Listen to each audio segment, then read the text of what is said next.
नमस्कार। अगर आप भी पब्लिक प्रोविडेंट फंड यानी पीपीएफ में निवेश करते हैं या निवेश करने की योजना बना रहे हैं तो ये खबर आपके लिए बेहद महत्वपूर्ण है।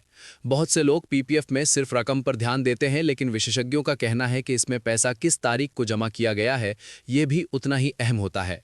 दरअसल सही टाइमिंग से पूरे साल का ब्याज मिल सकता है और लंबे समय में आपका फंड काफी बड़ा बन सकता है। पब्लिक प्रोविडेंट फंड भारत की सबसे लोकप्रिय और सुरक्षित लंबी अवधि की बचत योजनाओं में से एक मानी जाती है। इसमें मिलने वाली ब्याज दर सरकार तय करती है और फिलहाल ये करीब 7.1% सालाना है। लेकिन बहुत कम लोग जानते हैं कि पीपीएफ में पैसा जमा करने की तारीख सीधे तौर पर ब्याज को प्रभावित कर सकती है। दरअसल पीपीएफ में ब्याज की गणना एक खास नियम के तहत होती है, जिसे अक्सर 5 तारीख वाला नियम कहा जाता है। इस नियम के मुताबिक हर महीने की 5 तारीख से लेकर उस महीने के आखिरी दिन के बीच खाते में जो न्यूनतम बैलेंस रहता है, उसी के आधार पर उस महीने का ब्याज तय किया जाता है। इसका सीधा मतलब ये है कि अगर आपने पैसा महीने की 5 तारीख से पहले जमा कर दिया तो उस महीने से ब्याज मिलना शुरू हो जाएगा, लेकिन अगर पैसा 5 तारीख के बाद जमा किया गया तो उस महीने का ब्याज नहीं मिलेगा और ब्याज की गणना अगले महीने से शुरू होगी। यही वजह है कि निवेश की टाइमिंग को पीपीएफ में बहुत महत्वपूर्ण माना जाता है। अब सवाल ये उठता है कि अगर कोई निवेशक साल का अधिकतम निवेश यानी 1.5 लाख रुपए जमा करना चाहता है तो सबसे सही समय क्या हो सकता है। वित्तीय सलाहकार अक्सर एक खास सलाह देते हैं। अगर संभव हो तो वित्त वर्ष की शुरुआत में यानी अप्रैल महीने में और खास तौर पर 5 अप्रैल से पहले पूरे 1.5 लाख रुपए जमा कर देना बेहतर माना जाता है। ऐसा करने से उस रकम पर पूरे साल का ब्याज मिल सकता है और कंपाउंडिंग का फायदा भी जल्दी शुरू हो जाता है। लेकिन अगर किसी कारण से निवेश 5 अप्रैल के बाद किया जाता है तो क्या होगा। मान लीजिए किसी निवेशक ने 1.5 लाख रुपए 10 अप्रैल को जमा किए।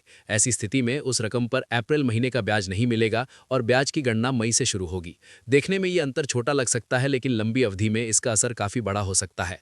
अगर कोई निवेशक हर साल वित्त वर्ष की शुरुआत में 5 अप्रैल से पहले 1.5 लाख रुपए जमा करता है तो कंपाउंडिंग का असर काफी मजबूत हो सकता है। उदाहरण के तौर पर अगर कोई व्यक्ति 15 साल तक हर साल अधिकतम निवेश करता है तो कुल निवेश करीब 22.5 लाख रुपए होगा और अनुमानित फंड करीब 40 लाख रुपए तक पहुंच सकता है। अगर निवेश अवधि 20 साल हो जाती है तो कुल निवेश लगभग 30 लाख रुपए होगा और अनुमानित फंड करीब 66 लाख रुपए तक बन सकता है।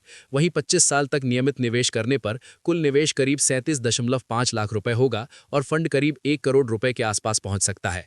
ये गणना लगभग 7.1% ब्याज दर के अनुमान पर आधारित है। कुछ निवेशक पीपीएफ में हर महीने निवेश करना भी पसंद करते हैं। ये तरीका भी सही माना जाता है, लेकिन इसमें भी एक बात का ध्यान रखना जरूरी है। अगर हर महीने की 5 तारीख से पहले पैसा जमा किया जाए तो उस महीने से ही ब्याज की गणना शुरू हो सकती है और इससे कुल रिटर्न बेहतर हो सकता है।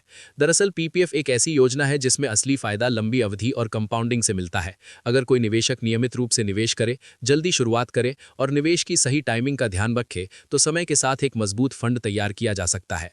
तो कुल मिलाकर बात साफ है कि पीपीएफ में सिर्फ रकम ही नहीं बल्कि निवेश की तारीख भी बहुत मायने रखती है। अगर कोई निवेशक साल की शुरुआत में 5 अप्रैल से पहले 1.5 लाख रुपए जमा करता है तो पूरे साल का ब्याज मिल सकता है और लंबी अवधि में कंपाउंडिंग का फायदा काफी ज्यादा हो सकता है। छोटी सी ये रणनीति भविष्य में बड़ा फंड बनाने में मदद कर सकती है। फिलहाल इस रिपोर्ट में इतना ही। आपकी बचत, निवेश और फाइनेंस से जुड़ी ऐसी ही महत्वपूर्ण खबरों के लिए जुड़े रहिए हमारे साथ। नमस्कार।